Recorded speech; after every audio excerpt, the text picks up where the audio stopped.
Merci très chers téléspectateurs des Télé Plus, c'est votre émission L'invité. Aujourd'hui, je l'aurai le plaisir de recevoir pour vous l'honorable Aldo Loadi, député provincial d'Ikouilou. Bonjour honorable. Bonjour. Aujourd'hui, on va essayer un peu de parler sur des thématiques qu'on avait préparées pour essayer un peu de prendre les tableaux sur les situations qui se passent au pays. Et puis, notre première thématique, c'est la situation sécuritaire au Grand Bandundu, en particulier Kulu, votre siège que vous êtes député provincial. Merci beaucoup. Non, je tiens à vous remercier très sincèrement pour cette opportunité que vous venez de me donner pour que je m'exprime. C'est ma première fois de passer dans cette émission, dans cette chaîne. Voilà. C'est la première chose. Et concernant le problème de l'insécurité dans les Kouilou, je crois que je l'ai toujours dit, que c'est un problème qui a été créé de toutes pièces. C'est-à-dire, nous avons d'abord le problème de l'Est que tu connais Honorable, bien. s'il vous plaît, on va arriver, mais j'aimerais bien qu'on commence par la présentation de votre Ok. province, Bon. qui est la province des Kouilou. Ah oui, bon. En 5 secondes, comment pouvez-vous nous présenter cette province? Bon, la province du Kwilu aussi, c'est d'abord une province qui est située au centre Ok. du Congo. Si vous voulez, et par rapport à notre capitale Kinshasa, il est situé à l'est de Kinshasa, Ok. mais nous avons au sud, nous avons la province du Kwango, Ok. et à l'est de cette même province, Ok. Ok. nous avons la province du Kasaï, Ok. et au nord, nous avons la province serre de Maïdo. Voilà, et c'est une province qui a 5 territoires. Ok. Un territoire de Massimanimba, territoire du Gungu, là où je suis élu, Ok. territoire de Bulungu, de Bagata, et nous avons notre capitale, si vous voulez, capitale de la province, c'est Bandunduvi, Ok. là où il y a l'Assemblée provinciale et là où il y a aussi les sièges de toutes les institutions de l'exécutif en particulier. Merci beaucoup. Alors, pour entamer déjà notre première question, aujourd'hui, votre province est affectée par les violences communautaires depuis 2022. Qu'est-ce qui peut être à la base de cette violence communautaire? La violence communautaire, moi je pense que c'est un problème des ennemis du Congo. Hein. Donc il faut, n'allons pas sur 4 chemins. Je l'avais dit tantôt que vous savez ce qui se passe à l'Est. Et lorsque vous interrogez l'histoire de notre pays, ce pays a été toujours et sera toujours convoité. Et pour arriver à l'objectif qui n'est autre que la balkanisation de ce Congo, Ok. c'est vrai que tous les efforts, si vous voulez, de l'ennemi est consacré à l'Est, mais à tout moment, vous allez voir qu'il y a ces ennemis qui ne sont pas seulement qui viennent de l'étranger, mais aussi des ennemis qui sont aussi les Congolais, des fils de ces Congos eux-mêmes. Vous avez vu ce qui s'est passé à la veille des élections de 2018, ce qui s'est passé comme dans les Kasaï, Ok. comment les choses se sont déroulées. Et aujourd'hui, on nous présente, voilà, c'est un problème de terre, c'est un problème de Téké et Yaka. N'oubliez pas que c'est des communautés. Ils ont longtemps existé ou cohabité ensemble, voilà. D'ailleurs, votre rappel, ils sont des grands bandundu. Et la décentralisation a été consacrée, si vous voulez me permettre, c'est à la Constitution de 2006. Mais avant, c'était des grands bandundu. Oui. C'est une population où ce sont des peuples qui vivent ensemble. En harmonie. Depuis longtemps. Même. Voilà, mais après, vous avez suivi, on a même constaté, si vous voulez, nous avons découvert qu'il y avait des éleveurs qui sont venus de l'Est. Et finalement, on ne comprenait pas. Il y a d'autres personnes qui me parlaient une langue que les natifs ne maîtrisaient pas. Mais le vrai problème, c'est que tel que la chose a été présentée, on nous disait, bon, en fait, où on dit c'est un problème des terres. Mais encore une fois, de plus, le problème des terres, ça n'a jamais eu depuis les temps. Et que maintenant, parce que nous avons des problèmes à l'Est, et voilà, il y a des gens qui arrivent, qui créent la désolation, qui tuent, qui pillent. Donc Mais merci quand même pour le gouvernement de la République qui a su maîtriser. Nous avons eu des difficultés d'abord sur la route, Ok. comment on appelle, Mongata et Bandundu, la principale route, parce que devait savoir pour votre connaissance et pour votre connaissance et pour les autres d'ailleurs, c'est une partie qui est enclavée. Donc la partie qui peut facilement permettre le contact avec Kinshasa sans beaucoup de difficultés, au-delà des balisages, c'est le fleuve Congo. D'abord Kwilu, Ok. Kassai, le fleuve et Kinshasa. Donc voilà un peu en quelques mots. Donc, bref, ce sont des choses ou ce sont des événements, ce sont des conflits créés de toutes pièces. Mais nous tenons à remercier. On peut dire aussi que la population a été peut-être, comment dirais-je ça, corrompue par les ennemis. Non, mais vous savez, au regard de notre pays, au regard de la situation économique de notre pays, j'ai toujours dit que la situation de ces grands Congo, elle est la même à travers toute la République, à travers toutes les 26 provinces. Donc, la précarité étant, l'instabilité politique étant, et lorsqu'il y a un événement qui n'est pas bien maîtrisé, bien contrôlé, surtout lorsqu'il y a un conflit comme celui-là, c'est tout le monde qui en profite. Et lorsque tout le monde en profite, mais combien regardez un peu à travers Kinshasa. Aujourd'hui, vous parlez seulement de l'instabilité qui se passe dans notre province ou dans les grands Bandundu. Mais le même problème, nous l'observons ici en d'autres termes. Lorsque on parle des Koulouna, Ok. quand je venais dans la voiture, mais c'est pratiquement ces gangs ou ces malfrats sont pratiquement partout. Et lorsque vous leur donnez l'opportunité, à travers un conflit, mais ils en profitent. On peut dire que la situation est toujours compliquée. Le gouvernement central et le gouvernement provincial n'arrivent toujours pas à contrôler. Non, non. Aujourd'hui, la situation est maîtrisée. Non, non. Il y a juste, il y a encore quelques poches de résistance, c'est normal. Lorsqu'il y a eu des événements comme cela, Ok. lorsqu'il y a eu un conflit Mhm. et qui s'est transformé à un conflit armé, si je peux m'exprimer ainsi, le gouvernement a mis tous les moyens, mais par la suite, il y a toujours des poches de résistance qui continuent à s'exprimer. Mais je peux vous rassurer et je peux rassurer l'opinion aujourd'hui que le gouvernement, le président de la République, tous les moyens ont été mis en œuvre Ok. pour, comment dirais-je, combattre ces criminels qui aujourd'hui pratiquement ils sont tous en débandade. Les atrocités ont débuté à Kwamuntu en juin 2022. On fait plus de 200 morts jusqu'à octobre dernier dans cette partie de Maïndombe. Le territoire des Bagata voisins affectés en septembre dernier a enregistré plus de 50 morts. Les déplacés des deux entités ont été accueillis au Kwilu. Plus de 3000 déplacés. Mais aujourd'hui, on parle de plus de 50 morts parmi les déplacés de Kwamotu, sont occasionnés notamment par les conditions déplorables Voilà. de soins médicaux appropriés, sous-alimentaires. Comment voyez-vous cette situation? Oui, mais là, sincèrement, je ne peux pas, je ne lierai pas ma langue pour exprimer mon indignation à l'égard du gouvernement provincial.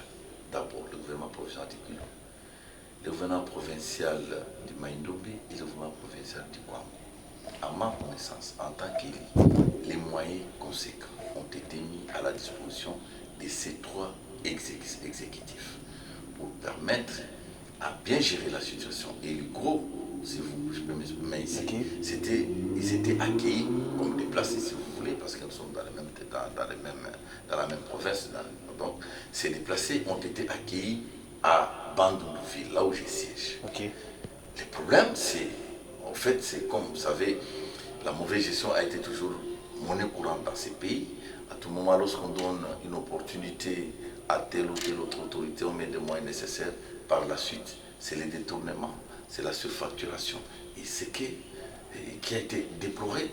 Mais malheureusement, et rien n'a été fait au niveau du gouvernement central pour qu'on envoie l'IGF, pour qu'on puisse vérifier ce qui a été envoyé, les moyens qui ont été alloués à ces trois gouvernements, comment cela cela a été géré. En fait, le fonds, si vous voulez, comment ce fonds a été géré, malheureusement. De l'autre côté, le gouverneur du Kwilu, qui, en fait, selon les dires de beaucoup de médias, ils ont dit qu'il a traité du président de la République des menteurs par rapport à... Non, ça c'est une autre chose.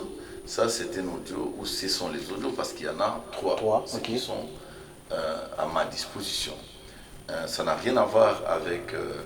parce que nous devons faire la part des choses. Okay. On parlait des événements tragiques qui ont endeuillé, si vous voulez, nos trois provinces, des provinces serres qui se trouvent dans les grands panneaux. Là, je vous ai dit, la situation a été maîtrisée par le gouvernement central à travers notre armée, que j'ai salué en passant. Mais la suite, c'est qu'on a demandé aux trois exécutifs de prendre en charge les déplacés. Tu viens de le dire d'ailleurs, que finalement, il y a eu encore 50 ou combien de morts suite à l'état d'hébergement qui était déplorable. Là, je vous ai expliqué, c'est la mauvaise gestion ou la mauvaise gouvernance, il n'y a rien à dire. Mais les audios, si vous voulez qu'on vienne là-bas, ou si vous voulez que nous évoluions, parce que ça, c'est vraiment... Non, mais on peut juste procès sur... parce que ça fait débat. Oui, les audios, qu'est-ce qui se passe? C'est un parlementaire de cadre ou militant, je ne sais pas combien, de l'IDPS, qui en réalité... qui est membre de ces groupes, de ces militants qui ont un deal. Je m'assume dans ces propos, parce que dans les premiers audios, les nommés, parce que c'est même connu, ce n'est pas un secret, une personne qui s'appelle Richard Kaléa, qui demande au gouverneur, est-il pas moyen de prendre toutes les dispositions pour qu'on puisse appeler l'OVD, que l'OVD puisse arranger, ne serait-ce que devant la résidence du président de la République avant nous. C'est là où le gouverneur va réagir violemment à l'égard de ces combattants. Non, mais toi, qu'est-ce qu'il te raconte? Mais le président de la République viendra ici pour faire quoi? Tout ce qu'il a promis, tout ce qu'il a, il n'a jamais réalisé. Ça veut dire que pour lui, le président de la République, à travers cet audio, est menteur. Ça, c'est un fait. Ça ne vient pas de moi, ça vient de lui-même. Voilà. Mais ce qui est plus grave, moi, en tant qu'élu, c'est que les KDA reviennent encore à la charge. Ce n'est pas lui, c'est le gouverneur qui vient, après que l'audio soit balancé par tout le monde. Il revient pour les deux audios, pour supplier KDA, ce qui est déplorable. Je peux encore comprendre que, parce que j'aime être objectif, que les propos qu'il a tenus comme un homme d'État, comme représentant, que ce soit des propos vrais, mais peut-être qu'il a utilisé à des langages vulgaires, tout ça, non responsables. Ça peut être aussi vrai, parce que le représentant peut constater qu'effectivement, depuis que le président Félix Tshisekedi est au pouvoir, rien n'est visible émanant de ses actions. C'est possible. Et il peut avoir raison. Comme moi aussi. Lorsque je suis allé en congé parlementaire, dans mon dernier congé parlementaire, j'ai des images, je les mettrai à ta disposition, où j'ai demandé au président de la République, en tant qu'élu du Kwilu, et en particulier de la circonscription du Gungu, voilà les problèmes président de la République qui se posent. Et c'était public, lors d'un meeting. Les problèmes qui accablent la population du Gungu, c'est la frontière en énergie. Nous avons un barrage qui a été financé par l'ancien gouvernement Matata, 14 millions avec les Indiens. Ce qui reste aujourd'hui, c'est le transport de l'électricité, président de la République. Si vous le faites, les enfants du Gungu, vous voteront, il n'y aura plus match. Ça, je l'ai dit. Et j'ai demandé au président de la République également, si c'est possible, comment on ne peut pas relier Gungu à RN1 à 622, Matsamba, Gungu, 600, combien pratiquement, que ce soit 42 km.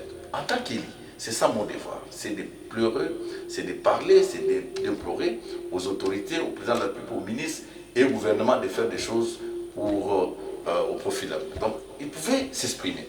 Mais lorsque lui revient pour, dans les deuxièmes audios, commencer à implorer, à supplier Un Un individu, un parlementaire debout, qui n'est même pas un député, je m'excuse.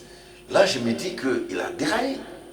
Il a déraillé. C'est pourquoi, aujourd'hui, on a demandé que les députés provinciaux du Koulo puissent réagir. Nous avons demandé purement et simplement sa démission et transférer il doit être entendu par les services spéciaux au regard des propos discourtois qu'il a tenus à l'égard du chef de l'État qui en réalité c'est lui qui est censé les représenter en province. Voilà un peu.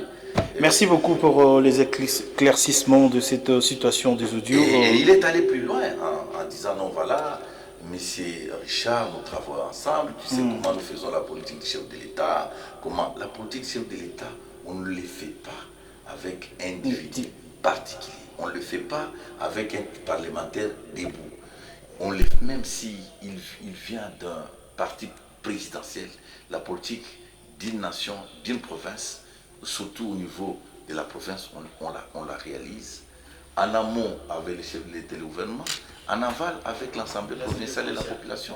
Mais ce n'est pas à travers un gaillard qui apparaît, qui cherchait, qui est allé même plus loin en disant mais Bisso Tozoko, Bino Bozoko s'est retrouvé, Bisso Tozoko s'est retrouvé. C'est inacceptable. IDP, souvent on dit, les slogans c'est le peuple d'abord, mais voilà, donc on va parler maintenant sur les situations des conflits coutumières. On a constaté qu'il y a part les conflits communautaires, il y a aussi des chefs coutumiers qui créent encore des désordres. Plus de 30 maisons ont été incendiées lors des accrochages survenus à la suite d'un conflit communautaire et coutumier, excusez-moi, précisément au village Kinkundu, territoire des Bolongo, au Kouilou. Comment expliquez-vous ces problèmes, honorable? Non, mais je t'avais dit d'abord, aujourd'hui, les vrais problèmes, moi j'ai grandi au village, j'ai grandi et j'en sais quelque chose. Lorsque on doit faire le parallélisme entre la gestion ancienne des chefs coutumiers, des chefs de groupement, des chefs de terre et la gestion qui se passe à l'heure actuelle, 21e siècle, on n'a pas à comparer. À l'époque, les chefs coutumiers, et ça j'aimerais que la population et les Quinois en particulier me suivent. Okay. Les gens, lorsqu'on est désigné dans une famille comme chef coutumier, la préoccupation c'est de mettre la population au travail. C'est de chercher par tous les moyens comment la population doit produire le maïs, le manioc, pour que la population ne manque pas à manger avant. Et de chercher et qu'ils puissent vendre, avoir un peu d'argent pour envoyer les enfants à l'école, ainsi de suite. Mais aujourd'hui, ce n'est pas ce qui existe aujourd'hui. Aujourd'hui, étant donné que tout le monde est devenu paresseux, aucun leadership responsable, même au sein de ces chefs coutumiers respectifs, ce qui se passe, c'est que les chefs sont là.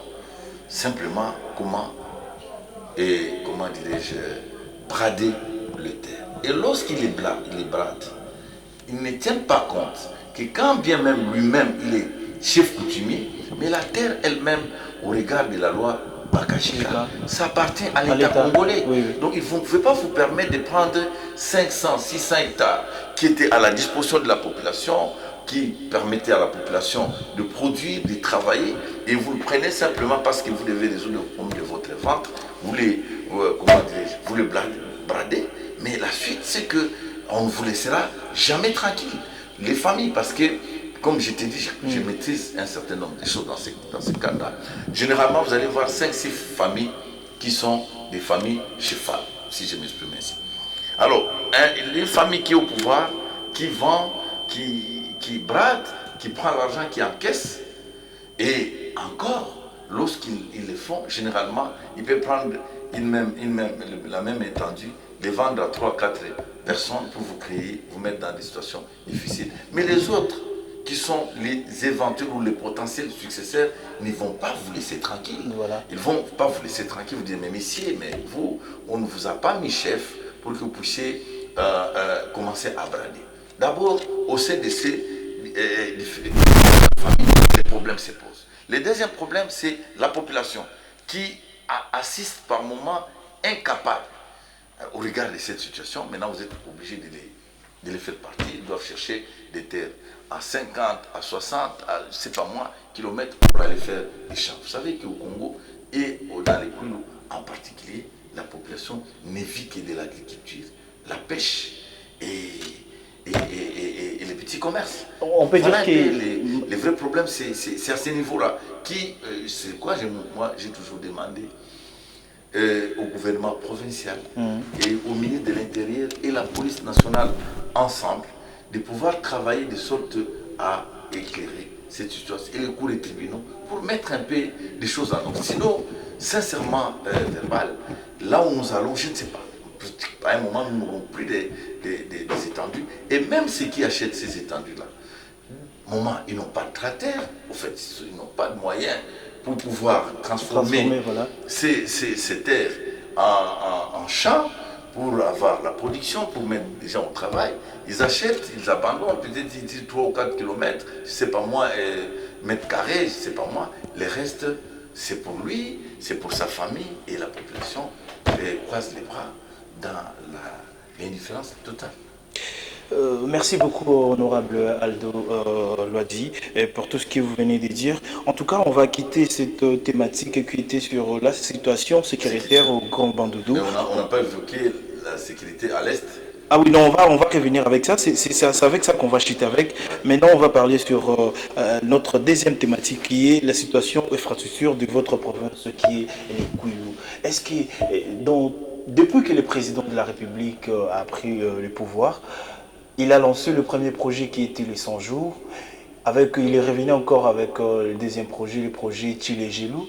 Est-ce que chez vous là-bas, on vous a aussi pensé par rapport à des infrastructures, vous venez de le dire, vous avez des problèmes, il y a déjà les barrages, il y a ça. Ça manque tellement qu'on vous mette avec le RN1 pour que vous puissiez bien améliorer votre vie de... À ma connaissance, il y avait, lorsqu'on a lancé comment on appelle, les projets 100 jours, il y a eu des annonces à faveur de notre province, certes. Mais malheureusement, je dois être sincère en tant que député, rien, le P qui est parti, par exemple, qu'on a affecté dans l'OVD pour désenclaver Bandundu même, parce que Bandundu a un problème, il y avait une partie d'abord pour la route Bandundu-Mongata, qui devait être dans le cadre du projet de 100 jours.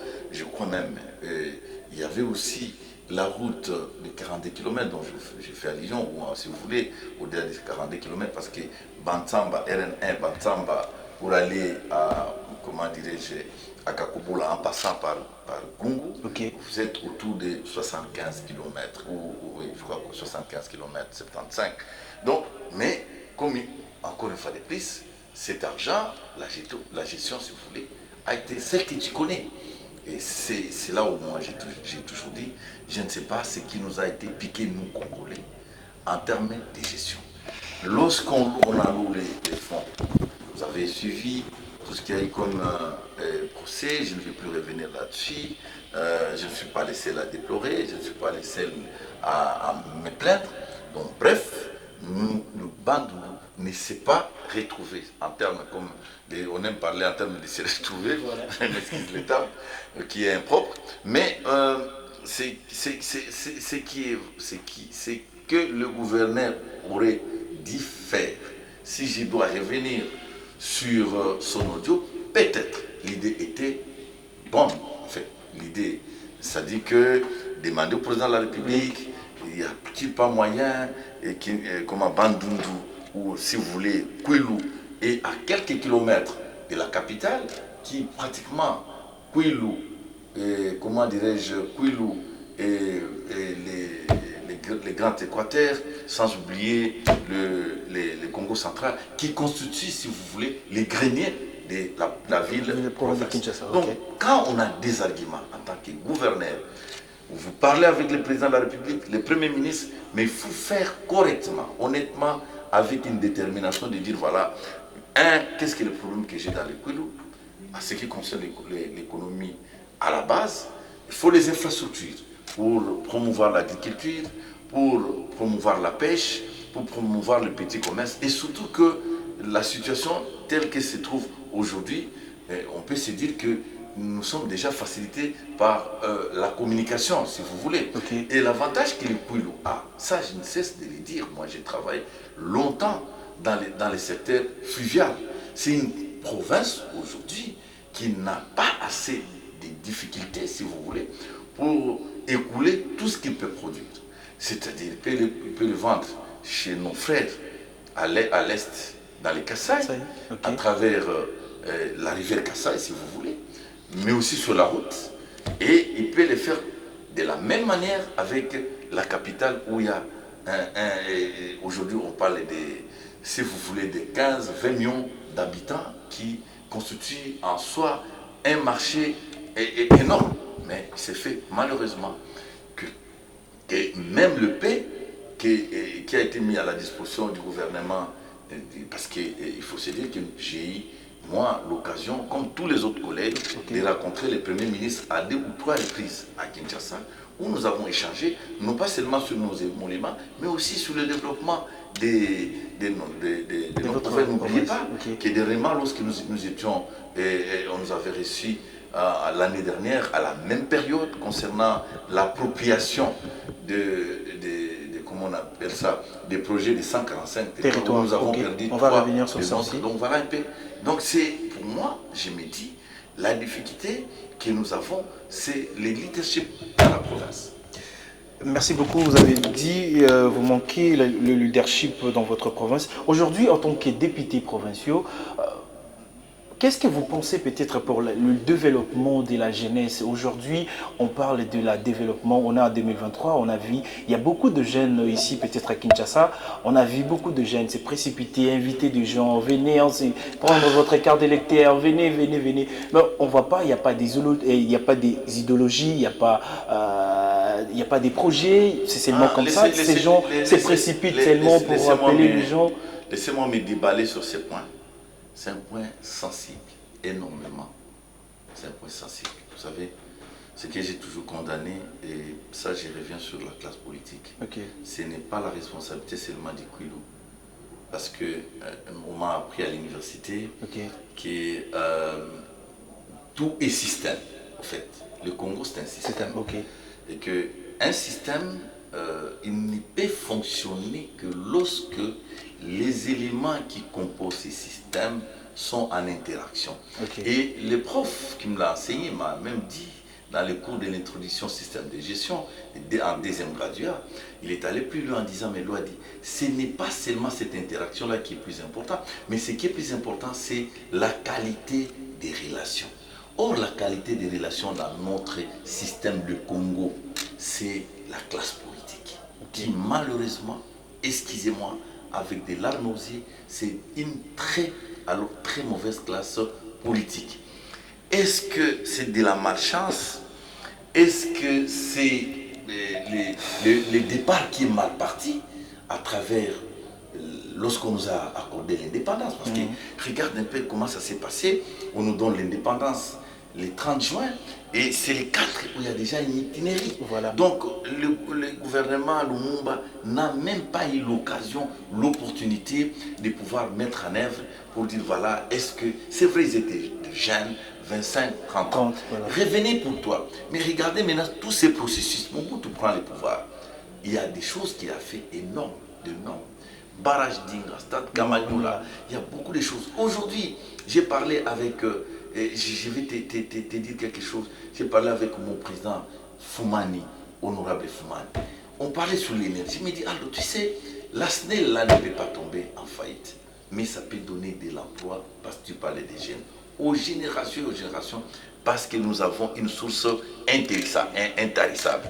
Et nous, je me rappelle encore à l'époque, c'était difficile lorsque on doit te demander de passer une écriture en comptabilité pour constater les stocks en énergie électrique, okay, comme l'autre marque. Parce que l'énergie, c'est une marchandise comme tout un autre. Okay. Ce n'était pas facile. Donc bref, c'est pour dire que la classe politique pose problème. Et pour qu'on puisse parler des jeunes, de l'emploi des jeunes, il faut mettre de l'ordre dans la classe politique. Vous avez déjà vu un pays, même les États-Unis, 700, 800 partis politiques. Les gens qui doivent aller se faire, comment dirais-je, enrôler, c'est des tam-tams, c'est des fanfares, il y a des gens qui... Mais lorsque tu lui donnes, tu lui tends les micros, il n'y a rien, comme tu as parlé en termes d'idéologie. Qu'est-ce que... Oui, bon, qu'il faut s'enrôler, il faut s'enrôler, mais après, rien. Donc, moi j'ai dit, mon frère verbal, tant que cette classe politique ne va pas se ressaisir, tant que cette classe politique ne va même pas mettre sur la table comme celle-ci les questions qui touchent la population. À la population, nous aurons des présidents. Félix pourra faire son deuxième mandat parti, les Congo restera en difficulté. Donc bref, c'est que nous devons nous penser politique, comment résoudre les problèmes de l'emploi, comment résoudre les problèmes de la retraite, comment résoudre les problèmes de l'industrie, comment industrialiser le Congo, parce que le Congo a tout. C'est pour réfléchir en termes d'une valeur ajoutée, il faut que nous puissions nous-mêmes, dans la mesure du possible, avec tous les moyens, que le matière première, si vous voulez, tout ce que nous avons comme potentialité, que nous puissions avoir des petites usines de fabrication, de transformation. Nous avons des usines, nous fabriquons des batteries pour les fabriquer, parce que nous avons tout. C'est ce qui nous manque. Mais vous allez constater que la politique aujourd'hui, elle est utilisée simplement pour que les gens s'enrichissent. Et ce qui est paradoxal, c'est que vous allez voir un groupe de gens dans une partie politique en train de décrier ceux qui sont au pouvoir aujourd'hui.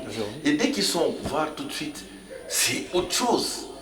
Et autre chose, on oublie l'essentiel.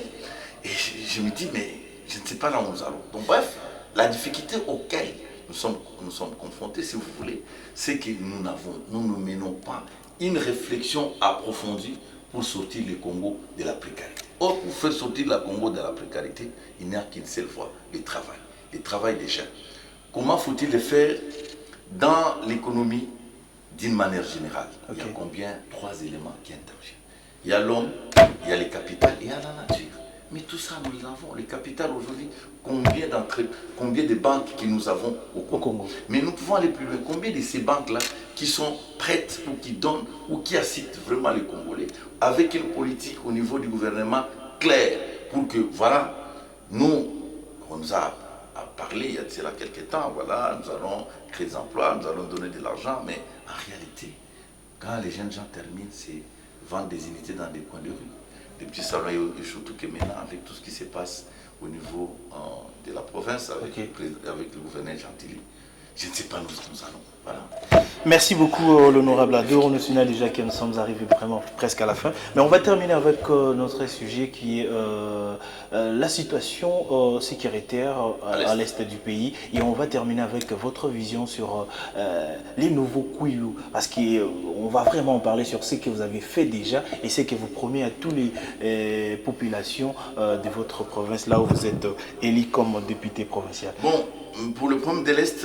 Est-ce qu'on va continuer toujours à négocier ou peut-être on doit se décider vous savez, d'aller... Je viens de le dire dans une des chaînes. Vous savez, lorsqu'on est en conflit avec un ami, avec un frère, avec, je ne sais pas moi, avec n'importe qui, nous avons toujours devant nous des possibilités. La première possibilité, c'est de négocier. On a négocié déjà. Oui, et négocier, parce que si vous trouvez une solution, négocier, à ce moment-là, vous épargnez les vies humaines, vous épargnez beaucoup, dans tous les cas.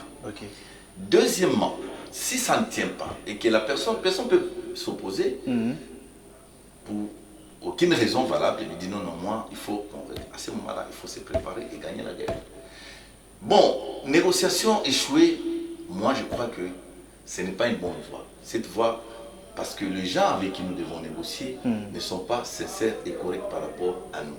Je te donne un exemple, parce que tu as dit que nous tendons vers la fin. On ne peut pas comprendre que nous, même nos frères de l'État, la communauté des États de l'Est, et ce qui est encore très dramatique, vous trouvez dans cette communauté, l'Ouganda et le Rwanda lui-même qui est pointé du doigt et qui est les vrais adversaires. Nous avons le Burundi et la Tanzanie. Mais on vous dit, bon voilà, si les M23 avec ses acolytes se retirent, il faut mettre une zone tampon. Ça n'a aucun sens. je peux te donner un exemple. Quelqu'un vient dans ta maison que tu as conçue, tu as acheté, il vient, il occupe une chambre. Toi, tu appelles un voisin, un ami pour venir te défendre. Un ami te dit, bon voilà, moi si j'arrive dans cette maison, si on les fait partir dans une des chambres, comme il y a des chambres qu'ils ont occupées, la chambre qu'ils vont libérer, il faut que moi j'y reste. Ça n'a aucun sens. Ça n'a aucun sens. Ça n'a aucun sens. Donc moi, j'ai dit, on n'a pas malheureusement assez de temps pour parler de ça. Ce sont des choses pratiques. Donc pour moi, je considère que le président Félix doit mettre fin sur ces points de la diplomatie. Pourquoi? Parce que tous nos voisins, maintenant, ils sont en Éthiopie. Oui. C'est, comment dirais-je, c'est l'Union africaine. Mais le président même lui-même de l'Union africaine actuelle, parce qu'il a remplacé le président Félix, est-ce qu'il a déjà fait une moindre déclaration en condamnant la Grécie? Non. Les États-Unis, nous avons vu, j'étais même très content, j'étais à Kinshasa, le secrétaire d'État qui est passé ici, il est parti au Rwanda, il est parti, silence radio comme on l'a dit. Les États-Unis, mais au même moment, nous voyons comment ils mettent des moyens pour assister l'Ukraine contre la Russie. Donc, les Ukrainiens ce sont des hommes et des femmes, mais le peuple congolais, ce ne sont que des bêtes. Non, ça j'ai dit. Et c'est pourquoi, pour moi, la seule solution, c'est de nous organiser en interne. Le Premier ministre Lumumba l'a dit, après qu'il y ait tous ces événements, que le complot de balkanisation a été déjà monté. Donc voilà. La réalité, c'est que nous tous, verbal, toi, en tant que journaliste, mon frère caméraman, tout le monde congolais, mobilisons-nous. Derrière le chef de l'État, organisons-nous, mettons ensemble les moyens nécessaires pour combattre ça. Et pour combattre, il faut qu'il y ait une bonne gouvernance pendant ce temps. Une partie qui est, comment on appelle ça, qui est occupée. Mais le reste du Congo, pourquoi nous ne pouvons pas nous organiser? Produire les maïs et les maniocs. Qui doit apporter ça? C'est lui qui apporte ceci. Pour que les jeunes gens qu'on envoie, des vrais officiers conformes, bouter ces gens-là hors d'état des nuits. Je crois que c'est la meilleure des solutions. Mais bon, si le président de la République estime qu'il peut encore faire foi, c'est lui le garant de la nation, qui connaît, puisque ce que j'ai dit ici, nous ne serons pas contre si nous pouvons trouver une solution à travers les voies diplomatiques, mais j'ai d'autres fonds quand même. Déjà, peut-être, on a vu regarder la semaine dernière, la population des Goma, ils ont fait une marche contre l'armée régionale des EAC. La population déclare leur départ, mais les présidents, apparemment, ils donnent toujours confiance à cette farce. Je viens de le dire, nous observons. Vous savez, celui qui gère au quotidien, chez nous on dit, vous savez, pour savoir là où ça sointe dans votre maison, il faut y habiter. Voilà. Il y a beaucoup de maisons ici à travers la ville qui sont défectueuses. C'est-à-dire que lorsqu'il plaît, il sointe. L'eau coule. Oui. Mais vous le saurez comment? Personne. Il faudrait que la personne qui est là vous dise que voilà, voilà ici. Voilà. Donc, et aujourd'hui, faisons quand même confiance. Hein? Même si je dois m'exprimer comme député, on en a ras-le-bol. Ras-le-bol parce que je ne peux pas comprendre. Et là, je ne suis pas d'accord avec le peuple, en dehors du gouvernement et des autres. Je vois l'attitude du Congolais à travers la République, en dehors de ceux qui sont dans la partie Est, c'est-à-dire Sud et Nord Kivu, les Touri et les autres là. Mais tous les Congolais ici, quand vous le regardez, vous n'avez aucune idée que nous sommes en guerre. Le comportement quotidien ne transmet pas ces plaies, ces atrocités que nos populations ont. Donc, bref, moi j'ai dit que la seule solution est entre les mains des Congolais eux-mêmes. C'est-à-dire une armée forte, bien équipée, mais pour y arriver, il faut que nous puissions démanteler tout le monde, ou tous qui est contre nous, ennemis, parce qu'il y a aussi des ennemis congolais. Et tu dois savoir que depuis l'entrée de la FDR, c'est vrai qu'on a parlé de libération, c'est vrai. Mais par la suite, vous avez vu que même le président Laurent Kabila, les propos qu'il a tenus, qui ont même coûté à sa vie, voilà. Ça veut dire que le pays a été infiltré. Et cette infiltration, c'est là où je me dis, je reviens encore à la classe politique, au lieu de se mettre ensemble, de parler, de réfléchir comment nous devons nous débarrasser. Aujourd'hui, on m'a appris, ce matin, je vais le suivre à Lubumbashi, on a surpris des Rwandais qui se sont enrôlés et par la suite qu'on a récupérés et on les a trouvés déjà avec des cartes congolais. Mais quand quelqu'un a une carte plutôt soufflée, une carte électorale, et comme nous n'avons pas, comme vous le savez, nous n'avons pas la carte d'identité, il est passé pour voir, c'est un autre problème, c'est un casse-tête, ce n'est pas tout le monde qui en a. Donc, bref, nous avons des Congolais qui en réalité n'est pas Congolais. Oui. Donc, et ce qui fait que ils sont dans des structures, ils sont à la présidence, ils sont dans beaucoup. Ils sont partout, hein, ils sont partout.